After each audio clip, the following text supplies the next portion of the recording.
आज हम लोग देखेंगे अलस कथा का प्रश्न उत्तर, जो कि विद्यापति के द्वारा लिखा गया है। पहला क्वेश्चन है यहाँ पे, चारों आलसियों के वार्तालाप को अपने शब्दों में लिखें, अथवा वास्तविक आलसियों की पहचान कैसी हुई। तो इसका आंसर है प्रस्तुत पाठ मैथिल कोकिल विद्यापति द्वारा रचित अलस कथा में चारों आलसी अपने आलसपन को सिद्ध कर रहे थे। एक ने मुंह ढककर कहा, अरे कैसा शोरगुल है। दूसरे ने कहा, लगता है इस घर में आग लग गई है। तीसरे ने कहा, कोई धार्मिक व्यक्ति नहीं है जो पानी से भीगे वस्त्रों से हमें ढक दे। चौथे ने कहा, तुम कितनी बातें करते हो, चुपचाप क्यों नहीं रहते हो। इस प्रकार वास्तविक आलसियों की पहचान हुई। दूसरा नंबर क्वेश्चन है यहाँ पर, अलस कथा पाठ के लेखक कौन है तथा उस कथा से क्या शिक्षा मिलती है। प्रस्तुत पाठ अलस कथा के लेखक मैथिल कोकिल विद्यापति हैं।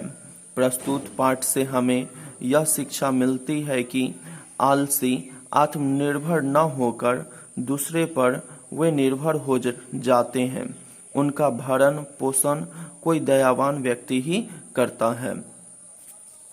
तीसरा क्वेश्चन है यहाँ पे,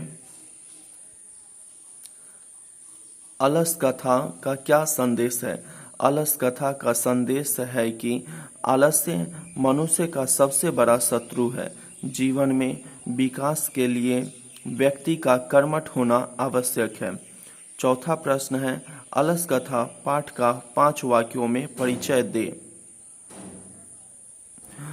प्रस्तुत पाठ अलस कथा विद्यापति द्वारा रचित पुरुष परीक्षा नामक ग्रंथ से लिया गया है। पुरुष परीक्षा में धर्म, अर्थ, काम इत्यादि विषयों से संबंधित अनेक कथाएं दी गई है। अलस कथा में इसके निवारण का उपाय बताया गया है। प्रस्तुत पाठ से संसार की विभिन्न गतिविधियों का भी परिचय मिलता है।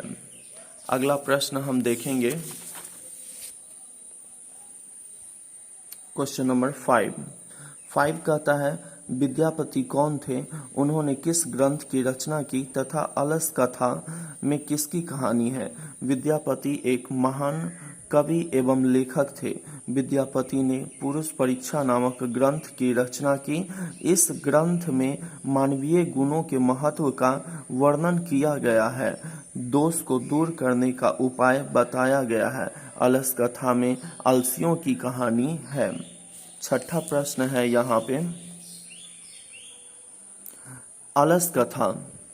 अलस कथा में आग लगने पर क्या हुआ।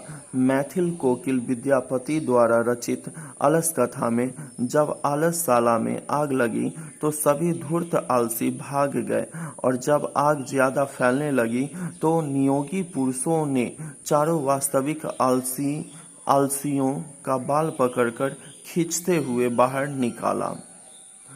अगला प्रश्न है, आलसशाला के कर्मचारियों ने आलसियों की परीक्षा क्यों और कैसे ली। जब आलसशाला में भोजन करने वाले आलसियों की संख्या बढ़ने लगी तो वहां के कर्मचारियों ने वास्तविक आलसियों को पहचानने के लिए उनकी परीक्षा ली। परीक्षा आलसशाला में आग लगाकर ली। आग फैलने पर धूर्त आलसी भाग गए तथा वास्तविक आलसी वहीं लेटे रहे। 8वां प्रश्न है, मिथिला राज्य का मंत्री कौन था, उन्होंने कृत्रिम आलसी की परीक्षा कैसे ली। मिथिला राज्य का मंत्री विशेश्वर था।